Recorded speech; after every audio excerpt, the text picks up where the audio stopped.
Audio Jungle.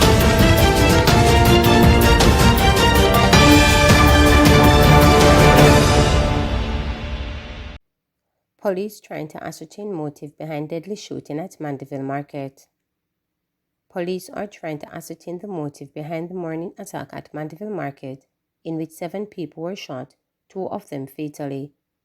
Preliminary reports are that shortly after 10 a.m., 2 men accessed the market from the back entrance and started shooting at persons in the facility.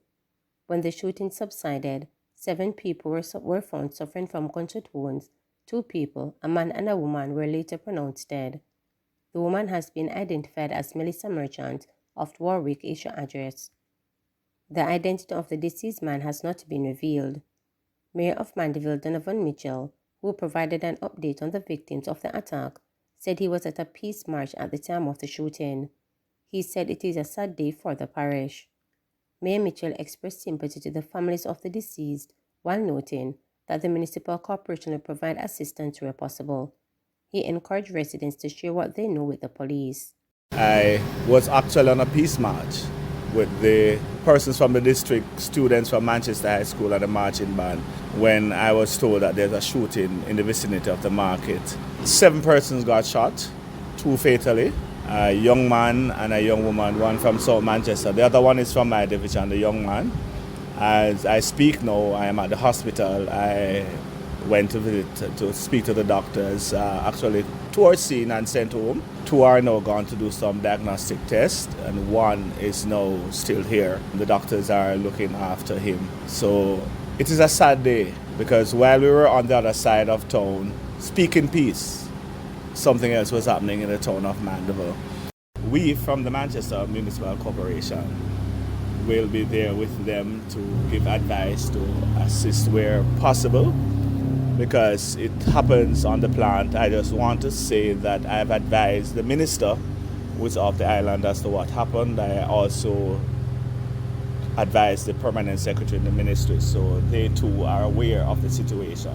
Whatever you know, speak, because the next person might be you, because the young lady was just in the market doing her own business. One of the gentlemen was across the road in a syrup shop buying something else, and so it could have been any one of us. So let us be careful, speak what we know. We don't have to be an informer, as some people would put it, but the best thing to do is to try to avoid all of these by just speaking what we know, so the police investigations can move forward. Man robbed over $900,000 at Mandeville Car Mart. A man who was robbed of $900,000 by gunmen at a car mart in the vicinity of Ward Avenue in Mandeville on Friday afternoon. Police said around 1 p.m., 4 people traveled in a taxi from Maypen to the car mart located off Ward Avenue and were in the process of buying a car when 2 gunmen drove towards them on a motorcycle. Police said that one of the gunmen went directly towards the man who had the cash and held him at gunpoint. The gunman then escaped on a motorcycle which had a false license plate. Firefighters say water challenges hampered efforts to battle blaze at Lucy Market, vendors counting their losses. Firefighters were hampered in their efforts to battle a blaze at the Stanhope Market in Lucy yesterday morning due to water access challenges. 28 shops were destroyed or damaged by the fire, which occurred at about 3:51 a.m. Commissioner of the Fire Brigade Stuart Beckford told reporters that units from Lucy, Montego Bay and Negril fire stations were dispatched to the scene. He noted, however, that when water was used up in the firefight, the units had to source water from Green Island as none was available in Lucy. Meantime, he said a firefighter who received electrical shock while battling the blaze had been discharged from hospital. He added that the estimate of damage and cause of the fire are to be determined. Some vendors at the market in Lucy, Hanover, say they suffered losses up to $4 million after fire gutted the facility. 28 shops were affected, 23 were destroyed, and 5 were damaged. One vendor, Karen Kelly, who operated a restaurant at the market, told reporters that she stocked up on goods to prepare for the regular weekend activities. She said she lost everything, including refrigerators, utensils, and food items to the fire. Meanwhile, Minister of Local Government and Community Development Desmond McKenzie has assured the affected vendors that every effort will be made to restore the market as they recover from the incident. He said while investigations continue, The process of assessment structural damage will begin immediately so that an even better physical environment for vendors and shoppers will replace what was lost. Once the tanks of the units that were involved in the operation finished, they had to travel to Green Island to replenish their tanks and return to the scene. And so that would have hampered our effort to bring the fire under control and to prevent it from spreading to other sections of the market. Contact was made with the National Water Commission, and at about 6:20, water was returned to the town of Lucy. By this time, we were now in the cooling down phase of our operation. Constable severely injured in St. James hit and run. Police seeking driver.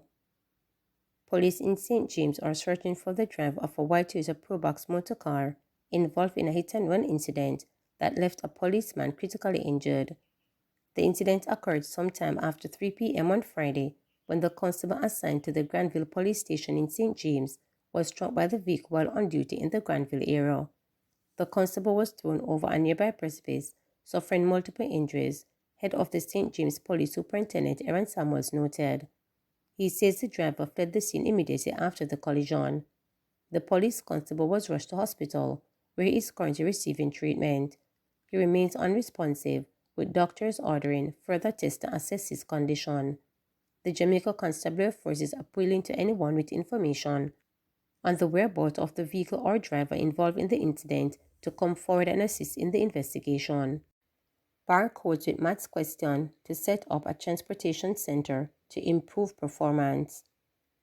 Barcodes with mathematics questions are to be set up at transportation centers and other areas for students frequent in an effort to improve their performance in the subject. Permanent Secretary in the Ministry of Education, Dr. Kisanthru, made the announcement as she highlighted methods being used to tackle poor performance in mathematics by students at both the primary and secondary levels. The methods followed this year's sitting of the Caribbean Secondary Education Certificate CSEC examinations, which resulted in only 39% of students securing a pass grade. According to her, the barcodes will promote learning on the go. She said the initiatives are aligned with recommendations by the Education Transformation Oversight Committee, ETOC. Among the recommendations are extended learning hours and extended teaching support. She explained that to extend learning hours, schools will have to be up to 5 hours of mathematics each week, up from the regular 3 hours per week. The ETOC recommendations are to be implemented in 56 secondary institutions. We are providing extended learning support through our softwares, right? And through our additional learning kits. We have gone into developing barcodes, right? Where we're going to be putting across where we have our bus stops and spaces where students gather. We'll be putting up barcodes that they can scan and get practice questions right where they are. So there's learning on the go when they're traveling so they can maximize time on task. The tactical strategy is within this school year. So the four things Dr. Stokes alluded to.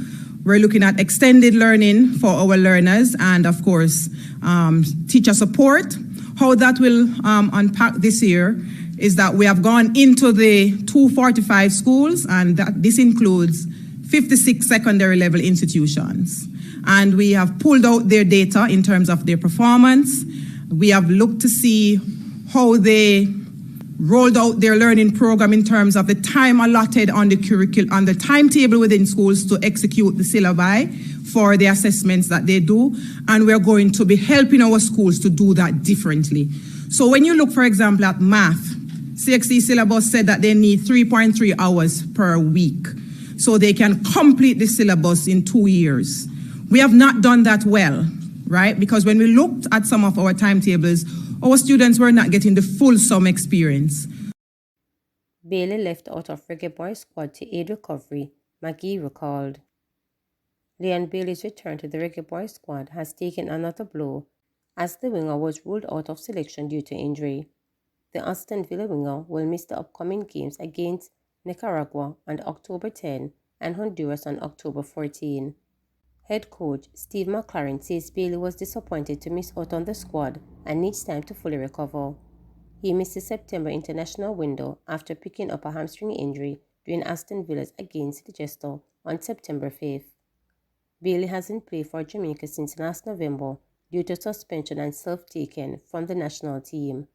Another notable absent is striker Shamar Nicholson, who requested time to get back to full fitness after missing out on a proper pre-season with Russia club. Notable selections to the squad include West Bromwich Albion defender Mason Holgate and former schoolboy standout Tyreek McGee. Remember to subscribe, like, share, and click the notification bell for daily updates.